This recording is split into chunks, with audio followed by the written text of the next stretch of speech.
స్నేహితులు అన్నాడు కదా దేవుడు. కాబట్టి ఆ వాక్యం ఎత్తి దేవుని అడుగు, ప్రభా నీ ఆజ్ఞలు జరిగిస్తున్నా, నేను ప్రేమిస్తున్నా, నీతో స్నేహం నాకు అనుగ్రహించు, నీతో స్నేహం నాకు నేర్పించమని అడుగు. పక్షపాతి కాడు. 21 రాసి ఉంటుంది, నా సమీపానికి రావడానికి మనసులో తీర్మానం చేసుకుని వాడెవడు అని రాసింది. అప్పుడు భయం అవుతుంది కదా. దేవుడు అంటున్నాడు, నా దగ్గరికి వస్తారా ఎవరన్నా, నా సమీపానికి రావడానికి మనసులో తీర్మానం చేసుకునేవాడు ఉన్నాడా అని అడిగితే భయం అవుతుంది. దహించు అగ్ని అయిన దేవుడు, విశ్వానికి యజమానుడు, సర్వశక్తిమంతుడు నా దగ్గరికి వచ్చే వాళ్ళు ఉన్నారా అంటే భయం అవుతుంది కదా. ఆ తర్వాత ఏమన్నాడు దేవుడు, నేను వాడిని చేరదీస్తా అంటున్నాడు. అంటే దేవుని సమీపించడానికి దేవుడే సహాయం చేస్తా అంటున్నాడు కదా. తప్పక నిన్ను కూడా చేరదీస్తాడు ఆయన సమీపానికి. ఆశ నీ సొంతం, నీకు ఆశ ఉంది, ఆశ గల ప్రాణాన్ని తృప్తిపరుస్తా అన్నాడు కదా దేవుడు. మరి అడుగు, ఈ రోజు నుంచి దూరం ఉండి మొక్కను, ప్రభా నన్ను చేరదీ నీ సమీపానికి. అప్పుడు నువ్వేం చెప్పాలి, నా వంతు చేస్తా అని చెప్పాలి. మన వంతు ఉంది కదా. మరి దేవునితో స్నేహం కావాలని నేను ఆశపడినప్పుడు మోకాళ్ళ మీద బైబిల్ ధ్యానించినను, 100 సార్లు బైబిల్ చదివి ముగించినాను మోకాళ్ళ మీద. నా వంతు చేసిన నీ మొక్కే దేవుని ఇంకా తెలుసుకోవాలని. లోకం వద్దనుకున్న 6 సంవత్సరాల చిన్న వయసు నుంచి దేవుని ప్రేమించిన, నాకు 57 సంవత్సరాలు పూర్తి కావడానికి కొన్ని నెలలే ఉన్నాయి ఇంకా. మరి ఈ క్షణం వరకు మచ్చ లేకుండా బ్రతకడానికి దేవుడు నాకు సహాయం చేసినాడు. ఏ రీతిగా అపవిత్ర పడకుండా దేవుడు సహాయం చేసినాడు. నా బైబిల్ నా గుండె కానించుకొని చెబుతున్నాను. నేను అబద్ధం ఆడితే ఇక్కడే చేస్తాను. ఒకసారి కూడా దేవునికి దూరం పోలేదు, ఏ రీతిగా అపవిత్ర పడలేదు. చూడు, నాకు ఆశ ఉంది దేవుడు కావాలని. నా ఆశ ఆయన చేయబట్టుకుంది, కలిసి నడుస్తున్నాను. ఆశ నా పెట్టుబడి, దేవునితో భాగస్వామ్యం, ఇది పార్ట్నర్షిప్. ఆశ నాది, శక్తి ఇచ్చినాడు, కలిసి నడుస్తున్నాం. దేవునికి మహిమ కలుగును గాక. నీవు ఆశపడు, దేవుని కొరకు నీకు సాయం చేస్తాడు, నిన్ను నిలబెడతాడు. తన కొరకు జయశాలిగా బ్రతకడానికి తప్పక దేవుడు సహాయం చేస్తాడు.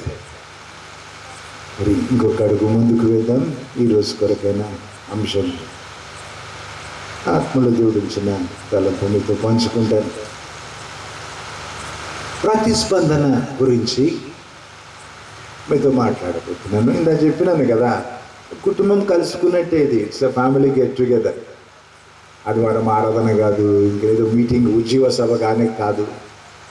మనసన మాట్లాడుకుంటాం, మీతో కలిసి ధ్యానిద్దాం ఈ విషయం, ప్రతిస్పందన గురించి. అయితే ప్రసంగం అంటే ఏంటి వారు చెప్తూ పోతారు, ఇక అర్థమైనా లేకుండా. ఇది ప్రసంగం కాదని చెప్తున్నాను. కలిసి ధ్యానిద్దాం ఈ విషయం. దేవుని సాయం అడుగు, ప్రభు నా హృదయం తెరువు, నాతో మాట్లాడమని అడుగు, నాకు నేర్పించమని మనసులో ప్రార్థించు. అట్లాగా కలిసి అడుగులేద్దాం ముందుకు. ఇక అయ్యగారులు కూడా మంచిగా 100 మంది ఒక యూనిఫామ్ వేసుకోవడం నేను ఎప్పుడు చూడలేదు. స్కూల్లో చూసినాక మళ్ళీ ఇప్పుడే నాకు చాలా సంతోషమైంది. నాతో వచ్చిన వాళ్ళకు కూడా చెప్పినాను. మరి ఒక 45 మంది వచ్చినారు నాతో. గొలుసు ప్రార్థన చేయడానికి తెచ్చుకున్నా నేను. భయం అయ్యి గ్యాంగ్ని తెచ్చుకోవడం కాదు, గొలుసు ప్రార్థన చేయడానికి. అయితే వాళ్ళని అడిగిన, మంచిగా ఉంది, వాళ్ళంతా ఒక యూనిఫామ్ వేసుకున్నారు. నెక్స్ట్ టైం నాతో వచ్చేటప్పుడు మీరు కూడా వేసుకుంటారా అంటే వేసుకుంటామన్నారు. అందరికి పంచగట్టిస్తా అని చెప్పినాను. మాట తప్పాడు కదా నీతిమంతుడు. ఇంకా చూడండి నెక్స్ట్ టైం. అయితే ప్రతిస్పందన గురించి ధ్యానించబోతున్నాం కదా. నేను ముందు ఇంకొక మాట చెప్పి నేను కొనసాగుతాను. మరి అయ్యలు కలిసి ఫోటో తీసుకుంటామన్నారు నాతో. ఒక ఫోటో కాదు, చెప్పినా కదా, తూర్పు గాలి వేస్తే పూరేళ్ళు వచ్చి పాలెం చుట్టుపడ్డాయి. వాళ్ళ దొరికిన, నేను దొరికినా మీకు ఈరోజు. ఫొటోస్ మాత్రం కాదు, సెల్ఫీలు తీసుకుని ఒప్పుకుంటా. అయితే ఈ మనసు నిండా ఫోటో సెల్ఫీ ఉంటే మీకు వాక్యం అర్థం కాదు కదా. మాటిస్తానండి, నేను ఎప్పుడు మాట తప్పలేదు. కానీ అన్ని ఫోటోలు సెల్ఫీలు అయిపోయినాకనే వెళ్తాను. నేను అందరు కూడా ప్రార్థించినాకనే వెళ్తాను. ఈరోజు తిరిగి వెళ్ళాలి. మేము హైదరాబాద్ వదిలిపెట్టి 3 రోజులు అయిపోయింది. అయితే కూడా ఏం ఆత్రపడం, మీ సెల్ఫీలు ఫోటోలు మాకు ముఖ్యం చాలా.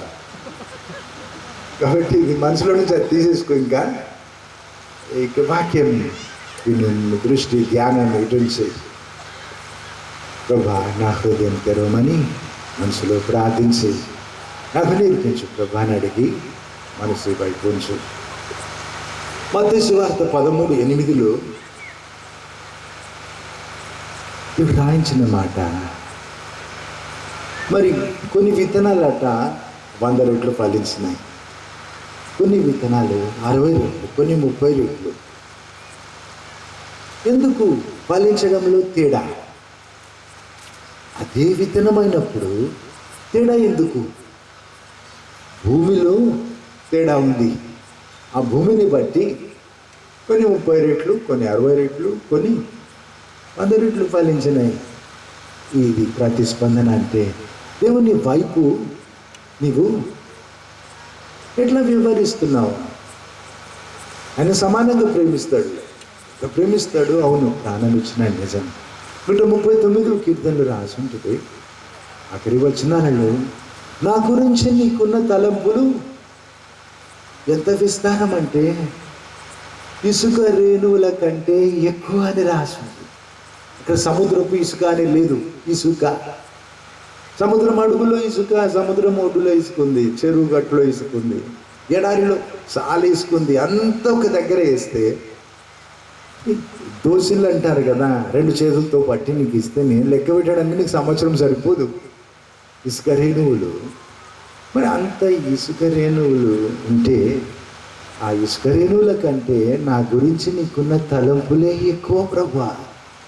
ఇవన్నమాట, మనసంతా నీ మీదనే అంత ప్రేమిస్తున్నాడు నిన్ను. అయితే అంత నిన్ను ప్రేమిస్తాడు. నిజం, మనుషులు అందరూ సమానంగా ప్రేమించారు దేవుణ్ణి. లేదు, ఒకసారి ఒక పాస్టర్ ఒక దేవుని సేవకుడు వచ్చినాడు. జైలు మినిస్ట్రీకి మన చెందిన వాళ్ళు వెళ్తే వాళ్ళ వెంటబడి వచ్చినాడు. ఆయన ఏమంటాడు, దొంగలు కలిసి ఉంటారు కానీ ఎందుకో దేవుని సేవకులు కలిసి ఉంటారు అని చెప్తున్నాడు. ఇంకేమేమో చెబుతున్నాడు. సరే ముందు వింటా నేను, అందుకే ఆయన అలసిపోయే వరకు విన్నా. చెప్పినాను, ఇప్పుడు నువ్వు మాట్లాడితే విన్నా కదా, నేను మాట్లాడినప్పుడు నువ్వు మాట్లాడొద్దు మధ్యలో, వినమని చెప్పినాను. అప్పుడు ఎయిడ్స్ రోగం అప్పుడప్పుడు మొదలైంది. చాలా భయపడతా ఉండేది. ఎయిడ్స్ రోగం వస్తే ముట్టుకునే వాళ్ళు కాదు. వీళ్ళలో కూడా ప్రాంతంలో అయితే ఒక ఎయిడ్స్ రోగం వచ్చిన ఒక ఆమెని ట్రాక్టర్ ట్రాలీలో వెనకాల వేసి తీసుకుపోయి గుంట తవ్వి ఆ ట్రాలీలో నుంచి అట్లా నెట్టినారు గుంటలోకి కర్రలతో. ముట్టుకోవడానికి కూడా ఇష్టపడి ఎయిడ్స్ అంటే అంత భయపడే వాళ్ళు. దోమలు కొట్టి వాళ్ళని కొట్టి మనల్ని కొడితే కూడా ఎయిడ్స్ వస్తుందేమని భయపడేవాళ్ళు. ముట్టుకుంటే అంటుకుంటుందేమో అని భయపడేవాళ్ళు. అప్పుడు మొదలైంది. అప్పుడు ఎయిడ్స్లోకి ఇదివరకు గుడిలో పూజారి అంత వేలేస్తే ఎక్కడ చోటు లేదని వచ్చినాడు. వచ్చి దేవుని నమ్ముకున్నాడు. నాతో పాటు ఉంచినాను, 1 నెల ఉన్నాడు. అయితే ఆ ఎయిడ్స్ రోగిని పిలిచి దేవుని సేవకుడు వచ్చి అంటున్నాడు కదా, దొంగలు కలిసి ఉంటారు, దేవుని సేవకులు కలవరు ఎందుకు అని ఆయనకు చూపించినాడు.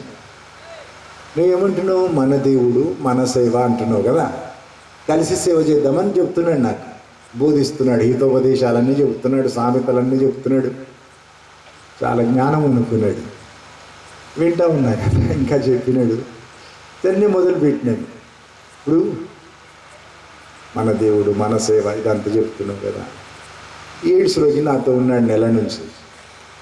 మన ఎయిడ్స్ రోగి అని చెప్పిన అని మనే కదా, మన ఎయిడ్స్ రోగి మన ఇంటికి తీసుకుపోయాయి అని చెప్పినాను. ఇల్లు కూడా మనది. ఇంకేం నేను చెప్పినాను, మన భార్య వదిలిపెట్టిపోతుంది అని చెప్పినాను. ఇప్పుడు అట్లా మాట్లాడాను కానీ మరి ఆయనకు అర్థం కావాలి కదా, మూర్ఖుడు. మరి ఆయనకు అర్థమయ్యే భాష మాట్లాడినాడు. మన భార్య వదిలిపెట్టిపోతుంది. చల్లబడ్డాడు, చల్లబడిపోయినాడు, పారిపోదామని చూస్తున్నాడు. ఇప్పుడు చెప్పినాను, అన్నీ మనయ్ అని అనకు అని చెప్పిన. చూడు, సమర్పణలో తేడా ఉంటుంది, దేవుని ప్రేమించడంలో తేడా ఉంటుంది. మనిషిని ప్రేమించడంలో ఎంత తగ్గుతావు, ఎంత త్యాగం చూపుతావు, దాంట్లో తేడా అవుతుంది. పిలుపు వేరుంటుంది, మన పిలుపు ఉండదు, వేరే వేరే పిలుస్తాడు దేవుడు. అభిషేకం వేరుంటుంది, ఆత్మాభిషేకం తేడా ఉంటుంది. కాబట్టి నీ సేవ నీది, నా సేవ నాకని చెప్పినది, మన సేవ లేదని చెప్పినది. ప్రతిస్పందనను బట్టి తేడా అవుతుంది కదా. ఈ భూమి ఫలించడంలో తేడా లాగా దేవుడైతే ప్రేమిస్తాడు కదా. పక్షపాతి కాడు నిజం. ఈ ప్రతిస్పందనను బట్టి తేడా అవుతుంది. మానవాళి చరిత్ర ఇంకా చూడలేదు. పూర్తిగా దేవునికి సమర్పించుకున్న ఒక మనిషిని చేతపట్టి దేవుడు ఎంత చేస్తాడు అనే మాట లిమిట్ చూడలేదు ఇంకా లోకం. దేవుని శక్తికి మితి లేదు కదా. అయితే మనిషిలో ఆ ప్రతిస్పందనలో తేడా కాబట్టి దేవుడు ఎంత చేయగలుగుతాడు ఒక మనిషిని చేతబట్టి, మానవాళిని ఎంత దీవించగలుగుతాడో ఇంకా చూడలేదు మానవాళి. అంటే ఏమన్నమాట, నీకు అవకాశం ఉంది రికార్డులు బ్రేక్ చేయడానికి. నువ్వు ప్రేమిస్తే దేవుణ్ణి ఈరోజు చెప్పు, యా మానవాళిలో ఇప్పటివరకు మనుషులు ప్రేమించిన దానికంటే నేను ఎక్కువ ప్రేమిస్తాను, అందరికంటే ఎక్కువ ప్రేమిస్తాను చెప్పరాదా. నీకు రోషం ఉంటే ప్రేమిస్తా నిన్ను అని ఊరుకోకు, అందరికంటే ఎక్కువ ప్రేమిస్తాను చెప్పు. సరే, దేవుని సేవ చేస్తున్నావేమో, లేదా చేయాలని ఆశ ఉందేమో, నువ్వు చెప్పు దేవునికి. మనుషులు ఇంకెవరు కూడా ఎప్పుడు సేవ చేయనంత అంత నీ సేవ చేస్తా. సొంతం చంపుకొని ఇక నువ్వు జీవించున్నది నేను కాదు, క్రీస్తు యేసునాలో నేను సిలువ వేయబడి తినే అన్న రీతిగా సొంతం మొత్తం చంపుకొని నీ జీవానికి చోటిస్తా. ఇది వరకు ఇంకెవరూ చేయనంత సేవ చేస్తా అని చెప్పు. నీకు ఆశ ఉంటే నువ్వు సాయం అడుగు, ప్రయత్నం మొదలుపెట్టు. ప్రయత్నం ఈరోజు మొదలుపెట్టు. ప్రతి సంవత్సరం జీవ సభలేమో కదా మీ దగ్గర. మరి విని విని ఊరుకునే కంటే నేనేం చెబుతున్నా, ఈ మిగతాది నేను చెప్పింది నువ్వు వినకుండా పర్లేదు. నీకు రోషం ఉంటే చెప్పు ఆ మాట దేవునికి. ఏమని? అందరికంటే ఎక్కువ నేను ప్రేమిస్తా, అందరికంటే ఎక్కువ నీ సేవ చేస్తా. ఎంత బాగుంటుంది కదా అట్లాగా. ఎంత మురిసిపోతాడు దేవుడు నిన్ను చూసి, ఎంత సంతోషపడతాడు. నా సేవకుడు యోబు చూసినావా అని మురిసిపోయి చెప్పినాడు కదా. అట్లా దేవుడు నీ గురించి చెప్పొద్దా? ఎందుకు చెప్పొద్దు? అంత ప్రేమ పొందినాక గతంలో చంపినోడు సౌలు పౌలుగా మారి ఏమన్నాడు? నా ఎడల దేవుని కృప వ్యర్థం కానివ్వనన్నాడు కదా. హల్లెలూయా. ఏముంది? తెలివి ఉంది ఆ మాటలు. ఇంకేంటి? రోషం ఉంది ఆ మాటలు. ఇంకేంటి? మంచి ప్రతిస్పందన ఉన్నది ఆ మాటలు. సరే, యూనిఫామ్ వేసుకుంటే మా అభ్యంతరం లేదు. దేవుని ప్రేమించే విషయంలో యూనిఫామ్ వేసుకున్నట్టు బ్రతకకు, ప్రత్యేకంగా ఉండు. Okay, be different. నీవు నీలాగా ఉండు. నీవు రికార్డులన్నీ బ్రేక్ చేయి. అది నా ఆశ నీ కొరకు. చెప్పినా కదా, ప్లాన్ చేసుకోలేదు. వచ్చినాం సతనపల్లికి. అబ్రాహం లాగానే, పేరు అబ్రాహం లాగానే. అబ్రాహం ఏం చేసినాడు? ఎక్కడికి వెళ్ళాలో తెలియకనే వెళ్ళాడు కదా. ఏ ఊరో మా తెలియదు. అచ్చంపేట అని ఊరి పేరు తగిలింది. నేను మహబూబ్నగర్ దగ్గర వచ్చిందేమో అనుకున్నాను. ఇంకో అచ్చంపేట అట్లా. నిన్నటి రోజు వెళ్ళింది భీమవరం. ఇంకో భీమవరం కూడా ఉంది కదా. సరే, ఈ ఎక్కడికి వెళ్తున్నాను తెలియకనే ఎక్కడ పట్టుకోపోతే అక్కడ వస్తున్నాను, పూరీల లాగా అని చెప్పినా కదా.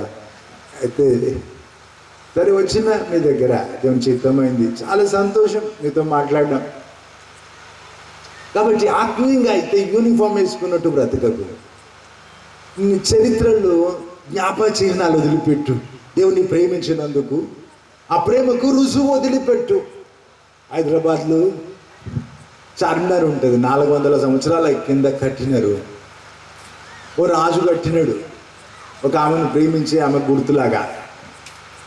దిక్కుమాలిన ప్రేమకి జ్ఞాపక చిహ్నం ఉంటే శాశ్వతమైన ప్రేమకు జ్ఞాపక చిహ్నం ఉండొద్దా? దేవుని ప్రేమించినావు, శాశ్వతమైన ప్రేమతో ప్రేమించు. మనుషుడు ప్రేమించినావు, శాశ్వతమైన ప్రేమతో ప్రేమించు. నీ ప్రేమకు రుజువులు ఉండాలి, నీ ప్రేమకు జ్ఞాపక చిహ్నాలు మిగలాలి. ఒట్టి మాటలు వద్దు. హైదరాబాద్లో ఏమంటారు, మతలబ్కి బాత్ కరో అంటారు. అంటే నీకు నాకు పనికొచ్చే మాట చెప్పు అంటారు. అంటే సొలు కబుర్లు వద్దు, సోద చెప్పకు అన్నమాట. నీకు నాకు పనికొచ్చే మాట చెప్తున్నా, జ్ఞాపక చిహ్నాలు వదిలిపెట్టు. నా చేతగాని మాటలు చెప్పను, ఎప్పుడు కూడా నేర్పను. నా ప్రేమకు జ్ఞాపక చిహ్నాలు ఉన్నాయి. నా దేశం కొరకు ప్రార్థించిన ఎట్లాగా నా ప్రాణం కంటే ఎక్కువ నా దేశాన్ని ప్రేమించింది. వాళ్ళంతా కూలిపోయినప్పుడు, రక్తం అంతా ఒలికిపోతా ఉన్నప్పుడు దేవుడు అడిగినాడు, తో మా భక్తుని రక్తంతో ఈ నేల తడిసిందని చెప్తావు కదా నీ దేశం గురించి, నీ దేశం కొరకు నీ రక్తం ఒలగనిస్తావా అని అడిగినాడు దేవుడు. చెప్పిన ప్రభా, నా రక్తం ఒలిగితే ఒప్పుకుంటా, అంతేకాదు నా దేశం కొరకు నా జీవితం విత్తనంగా వాడు ఒప్పుకుంటా, ఎరువుగా వాడు ఒప్పుకుంటా. అయితే నా దేశాన్ని దర్శించు, రక్షించు, దీవించమని అడిగిన. నా దేశాన్ని నువ్వు దీవించడం నేను చూడకున్నా పర్వాలేదు, కానీ నా దేశాన్ని దీవించు అని అడిగిన. అయితే 20 ఏళ్ల క్రితం భారతీయులను భిక్షకులు అనేవాళ్ళు లోకమంతా. ఇప్పుడు భారతీయులను రాజులు అంటున్నారు. దీవించినాడు దేశం, మన దేశస్తులని దేవుడు అన్ని రంగాల్లో తలగా ఉంచినాడు భారతీయులని. భారతీయులు పోయి అన్ని దేశాలు కంపెనీస్ కొనుక్కుంటున్నారు. మా దేశానికి రా, మా దేశానికి రా అని పిలుస్తున్నారు. రూల్స్ అన్ని మారుస్తున్నారు. భారతీయులు రావాలి, వాళ్ళు వస్తే మా దేశం దీవించబడుతుందని. అమెరికాకు వెళ్ళినారు మన దేశస్తులు చాలామంది. ఆ దేశం దీవించబడడం చూసి జర్మనీ వాళ్ళంతా వాళ్ళ రూల్స్ అన్ని మార్చి ఆహ్వానిస్తున్నారు, భారతీయులు రావాలి. నేనేం చెబుతున్నా, నా దేశం కొరకు ప్రార్థించిన ఎప్పటి వరకు? దేవుడు ఆపే వరకు. ప్రతి ఉపవాస ముగింపులు ప్రార్థిస్తూ ఉంటుంది.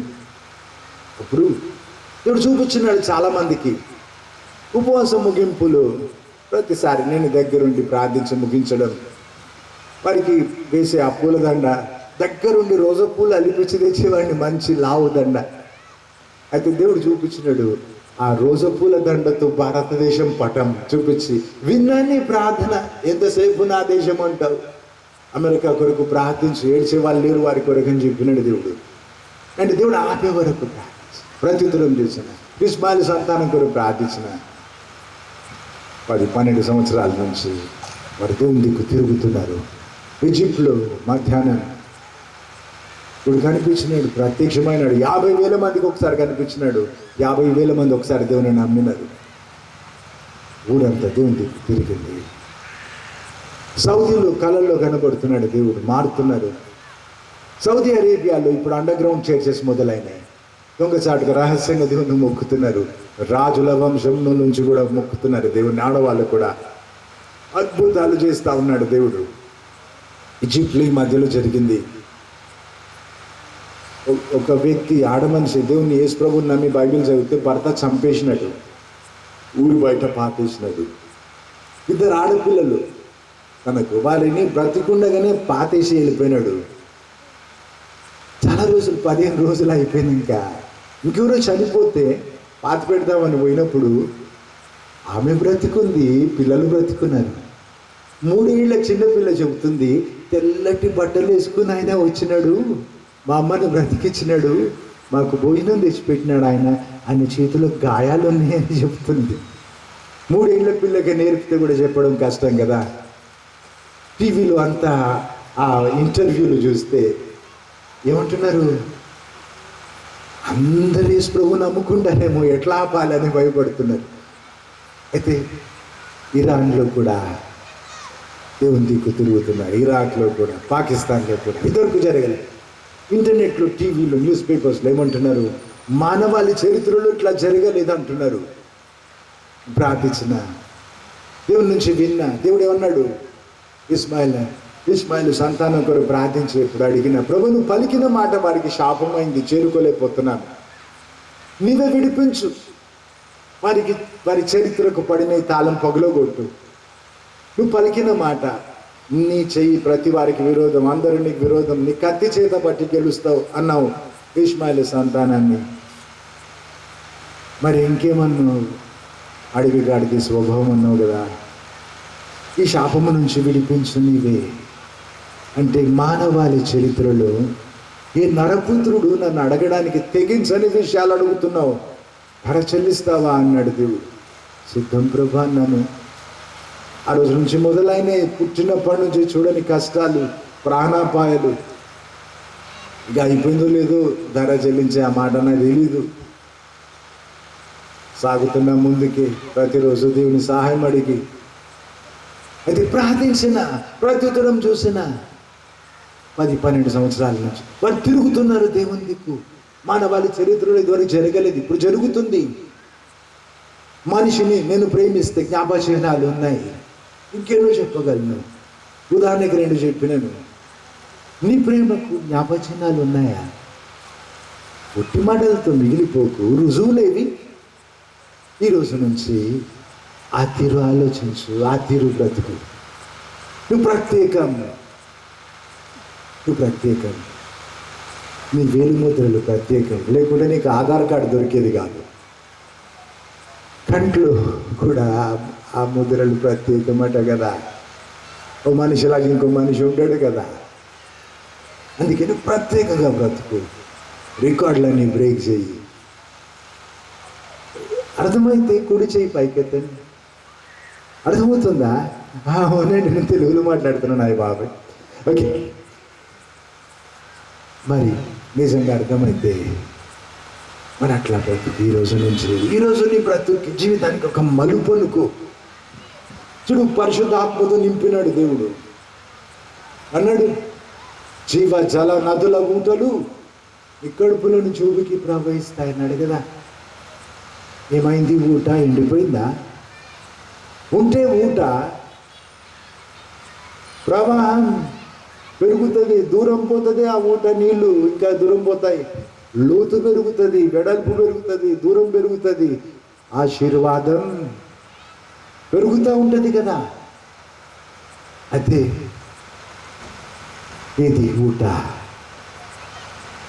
మీద రాయి వచ్చిందేమో, పగలగొట్టమని దేవుణ్ణి అడిగి ఈరోజు ఊట మీద రాళ్ళు ఈరోజు పగిలిపోవాలి.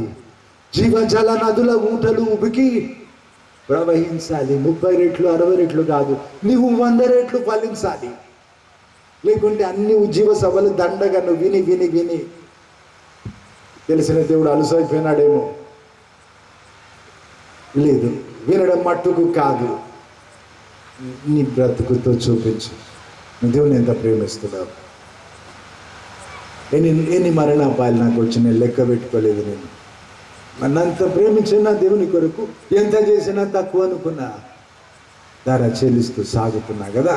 ఆగకు, నువ్వు కూడా ఆగకు, మంచిగా ముందుకే సాగు. 100 రెట్లు ఫలించాలి. నీ ప్రతిస్పందనతో తేడా అవుతుంది. 1 కొరింథీ 12:9. అపొస్తలుడైన పౌలుకి ఆ సమయం ఏముంది? సైతాను దూత పక్కకే పెట్టినాడట దేవుడు. పక్కలో ఒక ముళ్ళు పల్లెం. అయితే గలతీయులకు రాసిన పత్రికలు ఆయన ఏమంటాడు? నాకు నాలో ఉన్న వ్యాధిని బట్టి మీరు నన్ను అసహించుకోలేదు అంటున్నాడు. అంటే అసహించుకునే అంత చెడ్డ రోగం. మీరు నన్ను అసహించుకోలేదు, దేవదూతగా భావించున్నారు, సువార్త విన్నారు అని అంటాడు కదా. ఆ వ్యాధి అంత భయంకరం, అయితే తీసేమని దేవుణ్ణి అడిగితే దేవుడు అన్నాడు, నా కృప నీకు చాలు కదా. చిలుక పలుకులు పలకకు. దేవుని కృప అంటే ఏంటి? 1 కొరింథీ 15:10. అపొస్తలుడైన పౌలు అంటున్నాడు, అందరికంటే ఎక్కువ ప్రయాసపడ్డానన్నాడు.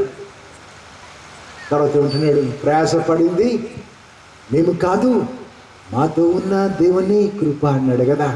అంటే ఉన్నమాట దేవుని కృప అంటే దేవుడే నీకు తోడు. హల్లెలూయా. దేవుడే నీకు తోడు. నీకు కూడా దేవుడు తోడున్నాడు, వెంటున్నాడు. మేము కాదు ప్రయాసపడింది, దేవుని కృప అంటున్నాడు కదా. దేవుడే తోడు. దేవుడే తన పక్షంగా యుద్ధం చేసినాడు, శక్తి ఇచ్చినాడు, తన కష్టాలు పంచుకున్నాడు. దేవుడు తన ఆత్మతో నడిపించినాడు, జయం ఇచ్చినాడు, తన ముందు నడిచినాడు. హల్లెలూయా. కృప అంటే అది. దేవుడే నీకు తోడు. దేవుడే నీకు తోడు ఉంటే ఆయనకు అబద్ధ సాక్షిగా ఉంటావా నీవు? కాదు, ఆయనకు సాక్షిగా ఉండాలి కదా. కృప ఎంత కృపనో అర్థమయ్యేట్టు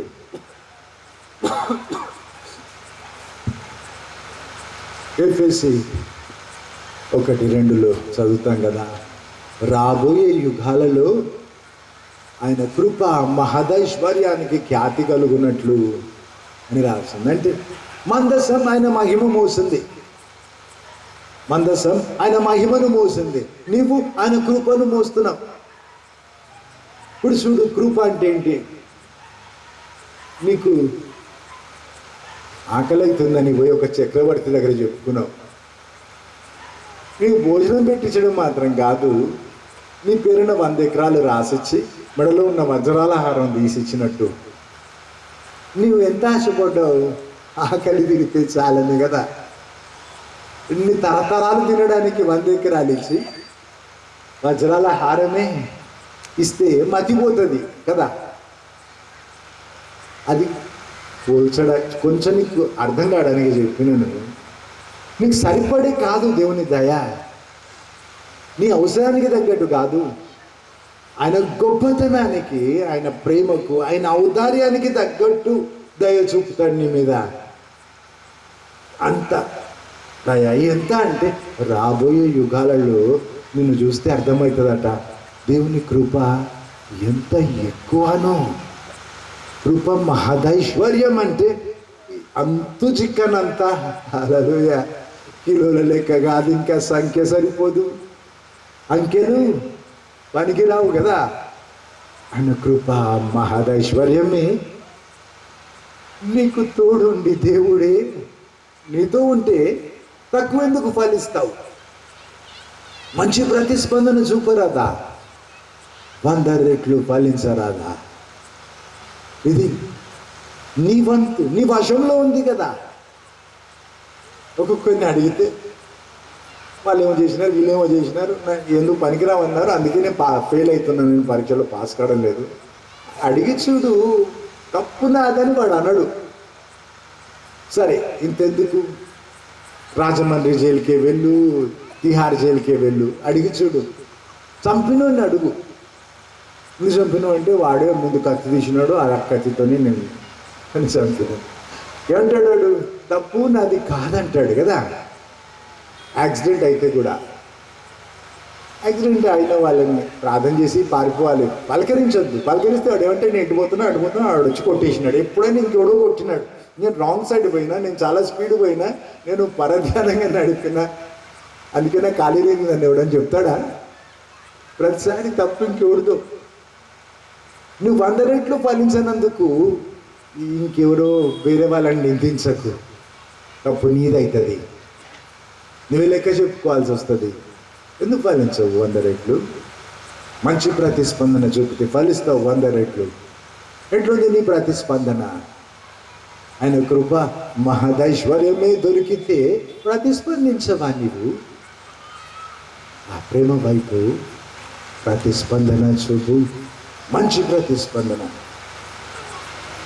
ఆహాబు అనే రాజు గురించి మొదటి రాజులు 18:16 ఈ చోట ఆకాశం నుంచి అగ్ని దిగింది. ఎలియా ప్రవక్త ప్రార్థిస్తే దేశమంతా సాష్టాంగపడ్డారు, యెహోవాయే దేవుడు అన్నారు. అహాబు ఏమన్నాడు? ఏమన్నాడు వాడు? అంతే.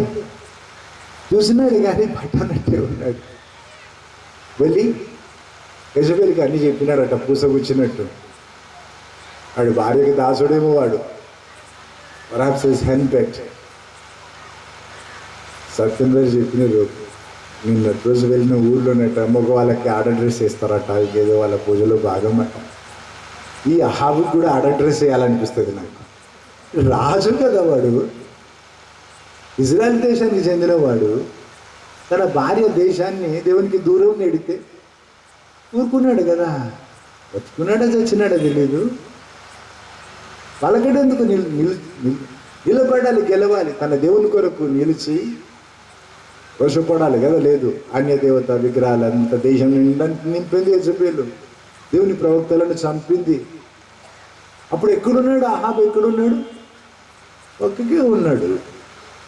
ఆమె పాదపూజ చేసుకుంటా అంతే. ఆకాశం నుంచి అగ్ని దిగితే, దేశమంతా దేవుని దిక్కు తిరిగితే వాడికి చలనం లేదు, చీమగుట్టినట్లేదు. ఒకటి భార్యకు చెప్పినాడట అంతే. వాడికి ఏం అర్థం కాదా? రన్నింగ్ కామెంటరీ ఉంటుంది క్రికెట్లో, ఒక్కొక్క బాల్కి కామెంటరీ చేస్తారు కదా, అట్లా మొత్తం చెప్పినాడు వాడు. గుండెల్లో ఏం మిగల్లేదు, ప్రతిస్పందన చూపలేదు. మొదటి రాజులు 18:1 ఈలియా ప్రవక్త చెప్పినాడు, పెద్ద వర్షం వస్తుంది వెళ్ళు అని చెప్పినాడు. తడవద్దా వాడు నీచుడు?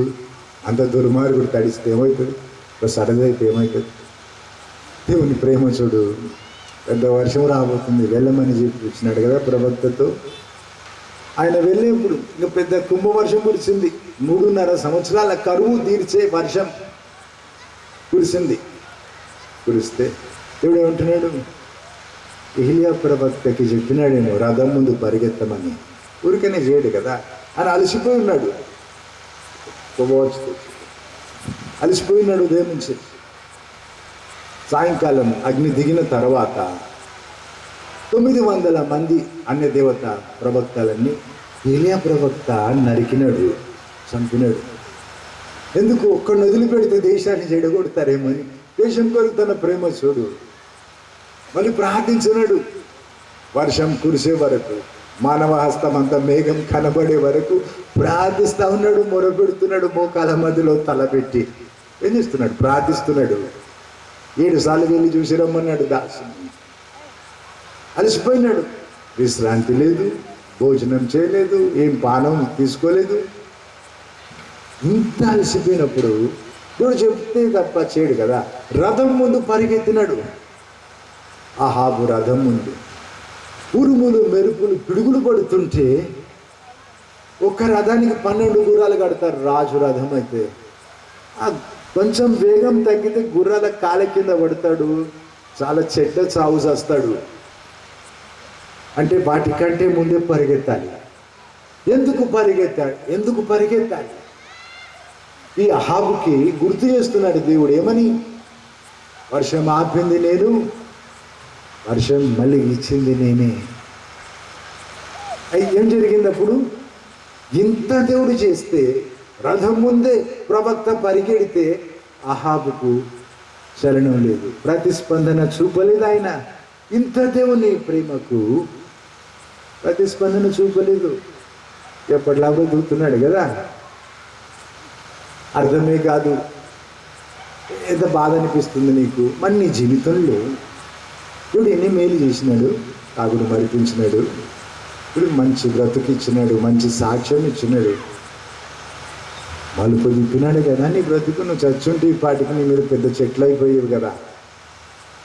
ఆ ప్రేమకి నువ్వేం ప్రతిస్పందన చూపినావు? సరిపోతుందా? రుణం తీర్చుకున్నావా ఏంటి? ఆగకు అంటే నేను చెబుతున్నాను. అంత ప్రేమ పొందినావు, అంత మేలు పొందినావు, నీకు నరకం మీద పిలిచినాడు దేవుడు. ఏది ప్రతిస్పందన? ప్రతిస్పందన చూపడానికి నువ్వేమేం చేసినావు లెక్క పెట్టుకో. ఎంత చేసినావు టోటల్ వేసుకో. ఆగకు, ఈ రోజు నుంచి ఆగకు. అంతకంటే మంచి ప్రతిస్పందన చూపు. చూడు, నిన్ను చూసి లోకం ఆశ్చర్యపడుతుంది కదా. ఎట్లాంటి కుర్రోళ్ళు ఎట్లా మారినారు, అయ్య బాబాయ్ ఎంత బాగుందండి అంటున్నారు కదా. అంటే ఇదేంటి? ఒకడు తేనె తాగుతుంటే పక్కకున్నోడు లొటలేసినట్టుంది. తేనె తిన్నోడికి తెలియాలి రుచి కదా. మేలు పొందింది నీవైతే నిన్ను చూసిన వాళ్ళే మురిసిపోతున్నారు కదా, ఇంత మంచి మారిపోయినారు. మరి నీకు తెలియాలి విలువ. మంచి ప్రతిస్పందన చూపు, ఇంకెవరితో పోల్చుకోకు, ఇంకెవరిలాగానో చేయకు. ప్రత్యేక దేవునికి నీలాగా ఉండు. నీవు నీ ప్రేమ చూపు దేవునికి. మొదటి రాజులు 20:13 వేరే వేరే దేశాలు కలిసి యుద్ధానికి వచ్చిన రాహాబు మీదికి. శ్రమలోనైనా పలుకుతారు, ఎవరైనా దేవుణ్ణి పిలుస్తారు కదా. వీడు శ్రమలో కూడా తలచడు దేవుణ్ణి. యుద్ధమే వచ్చింది. సముద్రపు ఇసుకరేణుల్లా వాళ్ళుంటే చిన్న గొర్రెల మందలాగా వీరి సైన్యం ఉంది. ఇజ్రాయెల్లో సైన్యం, అహాబు సైన్యం చుట్టుకోడిపోతారు. మిగిలిన తెల్లారికి తలా ఇంత పట్టుకెళ్తే దోపుడు సొమ్ము తీసుకెళ్ళిపోతే ఇంకేం మిగిలిన వాళ్ళు ఉండరు, వాళ్ళ సొమ్ము ఉండదు, దేశం ఉండదు. పిలవలేదు దేవుణ్ణి. ఒకసారి ప్రార్థన చేసినట్టు లేదు, ఒక బలి అర్పించినట్టు లేదు. వాడు ఏం మనిషి అర్థం కాదు. అయితే సరే, ఇక వాడు అందడు మనకు. నీ గురించి చెప్పు, ఏం ప్రతిస్పందన చూపినావు దేవునికి? ఆ కృప మహదైశ్వర్యమే నీకు దొరికితే ఏం ప్రతిస్పందన చూపినావు? కాగితం మీద రాసుకో, ఇక ఒట్టి మాటలు లేకుండా నీకు అర్థం కావడానికి. ఏమేం చేసినావు దేవుని కొరకు? ఎంత చేసినావు? మరి సరిపోతుందా? రుణం తీరిపోయిందా? సరే, పిలవలేదు, దేవుణ్ణి తలచలేదు. దేవుడే తన ప్రవక్తను పంపి, ఇంకా సైన్యం చేస్తున్నావు కదా, రేపటికి నీకు అప్పచెప్తున్నాడు దేవుడు. అట్లాగే యుద్ధంలో జయమిచ్చినాడు దేవుడు. యుద్ధంలో జయమిచ్చినాడు. అట్లా 2-3 యుద్ధాలలో. ఇప్పుడు అహాబు ఏం చేసినాడు? అదే ఏం చేయడండి. హాయ్ బాబు, వాడు పలకడండి, పట్టించుకోడండి. ఎందుకు? వాడు అట్లాగే పుట్టినాడు. అంతకంటే మనకు అర్థం కాదు. యుద్ధమే గెలిస్తే, దేవుడు జయమిస్తే, ప్రాణం దక్కించినాడు, దేశం సింహాసనం తనకు ఉంచినాడు. పిలవకనే పలికి దేవుడు ఏమన్నాడు? యుద్ధంలో జయమిస్తానని చెప్పినప్పుడు నేనే దేవుడనని నువ్వు తెలుసుకునేటట్టు ఇట్లా చేస్తా అన్నాడు. దేవుడు తన వంతు చేసినాడు, కానీ ఈ మనిషి దేవుని తెలుసుకోలేదు, ఆలోచించలేదు, ఆ వైపు పలకలేదు, కొంచెం కూడా చలనం లేదు. కోపం వస్తుంది కదా వాడి మీద. నీ బ్రతికి ఎట్లుంది? మనుషులు ఉమ్మేసేటట్టుందా? దేవుడు బాధపడేటట్టుందా? మరి నువ్వు ఆలోచన చెయ్యి, నీ ప్రతిస్పందన గురించి. నీ జీవితానికి నువ్వు మార్పులు వేసుకో. గిద్యోను గురించి, ప్రతిస్పందన గురించి మాట్లాడుకుందాం. న్యాయాధిపతులు 6:11-14 వరకు. దేవుడు ఏమని పిలిచినాడు? పరాక్రమము గల బలాఢ్యుడా. అప్పుడు గిద్యోను వెనక తిరిగి చూసుంటాడు, నన్ను కాదు ఇంకెవరో. ఎందుకు? పిరికివాడు గానుగ చాటుకు గోధుమలు కొట్టుకుంటున్నాడు. గానుగ అంటూ ద్రాక్షల రసం తీయాలి, ఒలివల రసం తీయాలి. ఆయన కొంచెం పొలం పండించుకొని ఆ గోధుమలు దులగొట్టుకుంటున్నాడు, చాటుకి దాక్కుని. ఎందుకు? శత్రువులు వచ్చి అది లాక్కెళ్ళిపోతారు, తినడానికి ఉండదు. అది తన పరిస్థితి. అల్పుడు, తన దృష్టికి తను నీచుడు, పనికిరాడు ఎందుకు అని అనుకుంటున్నాడు. దేవుడు వచ్చి ఏమంటున్నాడు? పరాక్రమము గల బలాఢ్యుడా. ఎందుకు? దేవుడు నీకు తోడున్నాడని చెబుతున్నాడు. నేను ఒకసారి సిటీలో అక్కడ హైదరాబాద్లో YMCA దగ్గర HD మోటార్ సైకిల్ మీద వెళ్తూ ఉంటే సైడ్ ఇస్తున్నారు.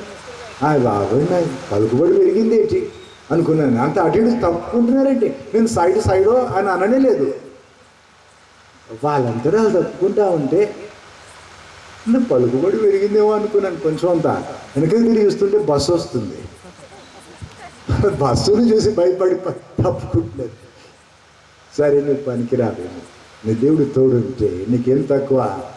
నా కృపని చాలన్నాడు కదా. ఆ వాక్యం స్వతంత్రించుకో, గెలుస్తావు ఆయన నామాన్ని బట్టి. ఎప్పుడైనా ఎక్కడైనా నువ్వే గెలుస్తావు. మీ పాస్టర్ సత్యం గారు ఇదివరకు మారక ముందు డైరీలో రాసుకునేవాడట, ఈ సంవత్సరం నేనే గెలుస్తా. చెప్పినా ఇంకా డైరీ రాయకు, ఎప్పుడైనా నువ్వే గెలుస్తావు, దేవుడు నీకు తోడుంటే. ఒక సంవత్సరం కాదు, నీకు సంవత్సరం బ్రతుకుంటాడో లేదు నమ్మకం లేదు, ఇంకోటి చంపుతాడు. కాబట్టి దేవుని నమ్మిన ఇంకా చెప్పినాను, ఇంకా రాయకు డైరీ, ఎప్పుడైనా నువ్వే గెలుస్తావు, దేవుడు నీ తోడుంటే. అయితే పరాక్రమము గల బలాఢ్యుడా అని అన్నాడు దేవుడు పిరికివాడిని. ఒక సమయానికి ఆయన లక్షల మంది ఉన్న సైన్యాన్ని గెలిచినాడు, దేవుడు తోడున్నది. అయితే న్యాయాధిపతుల గ్రంథం 6:15 చూస్తాం, చాలా పిరికితనం చూపినాడు ఆయన. న్యాయాధిపతుల గ్రంథంలో 6:36-40 వరకు చూస్తే పరీక్షించినాడు దేవుణ్ణి. అన్నాడు, గొర్రెబొచ్చు తెచ్చి బయట పెడతా, ఒకసారి తడవాలి, ఒకసారి పొడిగి ఉండాలి. విశ్వాన్ని సృజించిన దేవునికి పరీక్ష పెడుతున్నాడు. ఇప్పుడు ఏం చేస్తాడో చూద్దాం. ఒకసారి ఏమో గొర్రెబొచ్చు తడవాలట, చుట్టూ పొడి ఉండాలి. ఇంకోసారి గొర్రెబొచ్చు పొడి ఉండాలి, చుట్టూ తడి ఉండాలి. దేవునికి అది ఎంత ఈ మనిషి జ్ఞానం, మనిషి కొలత వాడి దేవునికి ఒక పరీక్ష పెట్టినాడు. ఇక చూస్తున్నాడు, పాస్ అవుతాడా ఫెయిల్ అవుతాడా. దేవుడు పాస్ అయినాడు. అయితే 2 సార్లు పరీక్షించినాక కూడా ఆయనకు భయం ఉంది లోన. మళ్ళీ ఏమన్నా పరీక్ష అంటే తంతాడేమో దేవుడు అని చెప్పి మళ్ళీ పరీక్ష పెట్టలేదు, కానీ భయం అయితే ఉంది, ఇంకా సిద్ధపడలేదు యుద్ధానికి. బాధ చూసి దేవుడు పలకరించినాడు. న్యాయాధిపతుల గ్రంథం 7:9-14 వరకు. దేవుడు అన్నాడు, శత్రుపాలెంలో వెళ్ళు, శత్రుపాలెంలో వెళ్ళు. వారు వినే మాటలను బట్టి నీకు ధైర్యం వస్తుంది, వారు చెప్పుకునే మాటలను బట్టి నీ ధైర్యం వస్తుందని చెప్పినాడు దేవుడు. మారు వేషంలో వెళ్ళినాడు తన సేవకుని ఎంట తీసుకొని.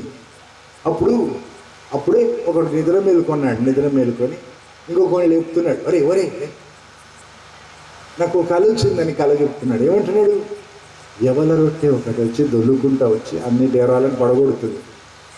వాడి స్నేహితుడు, నీకు పిచ్చి పట్టింది అని పడుకోవచ్చు కదా, రొట్టె ఏంటి అంత పెద్ద డేరాలను అంత పడగొట్టడం ఏంటి అనొచ్చు కదా. వాడు అప్పుడే నిద్ర నుంచి లేచిన వాడు మహాజ్ఞానిలా మాట్లాడుతున్నాడు. ఇది గిద్యోను ఖడ్గమే. గిద్యోను దేవుడు మనందరినీ గిద్యోను చేతికి అప్పచెప్పబోతున్నాడు. సైనికుడు అట్లా మాట్లాడాడు, చచ్చే వరకు కూడా నేనే గెలుస్తా అంటాడు. కత్తిపోటు తగిలి పొట్టలో కింద కూలబడి ఉంటే వాడు చేతులతో కదులుతాడు, ఇంకా గెలుస్తా అంటాడు. ఓటమి మాట ఎత్తడు మంచి సైనికుడు, నేనే గెలుస్తా అంటాడు. అట్లాంటిది నిధుల మేలుకొని వాడు ఏం చెప్తున్నాడు, గిద్యోను ఖడ్గమేది. గిద్యోను దేవుడు మన ఈ సైన్యం అంతటిని ఆయన చేతికి అప్పచెప్తాడు. అప్పుడు గిద్యోను మారువేషంలో ఉండి విన్నాడు, ఆయనకు ధైర్యం వచ్చిందట. దేవుడు చెప్తే నమ్మడా, శత్రువు చెప్తే నమ్ముతాడా? ఒక్కొక్కరు ఉంటారు. మనుషులు ఎంత దేవుని గురించి చెప్పినా ఒప్పుకోరు, కానీ ఏ దయ్యమో వదిలిపోయేటప్పుడు యేసు ప్రభువు నిజమైన దేవుడు అంటే, అబ్బా ఇప్పుడు దయ్యం కూడా చెప్పింది, వీడికి దయ్యం చెప్పాలట. మనుషులు చెప్తే సాలదట, దేవుడు చెప్తే వినడట. సరే, గిద్యోనుకి శత్రువు చెప్తే అర్థమైంది. మరి నీకు ఎవరు చెప్తే అర్థమవుతుంది? నీతో దేవుడు ఉన్నాడని. యుగ సమాప్తి వరకు నీతో ఉంటా అన్నాడు దేవుడు. నీతో అన్నాడు, నా కృప నీ చాలన్నాడు. నీకు కూడా చెందిన మాట అది, నీకు వర్తించే మాట. తెచ్చుకో, ధైర్యం తెచ్చుకోవా, నమ్మవా దేవుణ్ణి. గెలువు. ఇప్పటి నుంచి నడుము కట్టుకొని తిరిగి నిల్చుని ప్రభు కొరకు బ్రతుకు, గెలుస్తూ బ్రతుకు. జయశాలిగా మార్చుకుంటాడు దేవుడు. జయశాలి అంటే అమ్మో యేసు ప్రభువుకు చెందిన మాట కదా, అయ్యి బాబోయ్ మనుషుల గురించి అనొచ్చురా అంటారు. సింహంలాగా ఉండాలి. అది పిల్లిలాగా చేస్తే తన్నబుద్ధి అవుతుంది కదా. మరి యేసు ప్రభు మనకు మాదిరి కదా, మనకు మాదిరి చూపడానికి అన్ని విధాల మన వంటి వాడైనాడని రాసింది హెబ్రీ 2లో. అందుకే ఆయన ఉపవాసం చేసినాడు మనకు మాదిరి చూపడానికి. యేసు ప్రభు మనకు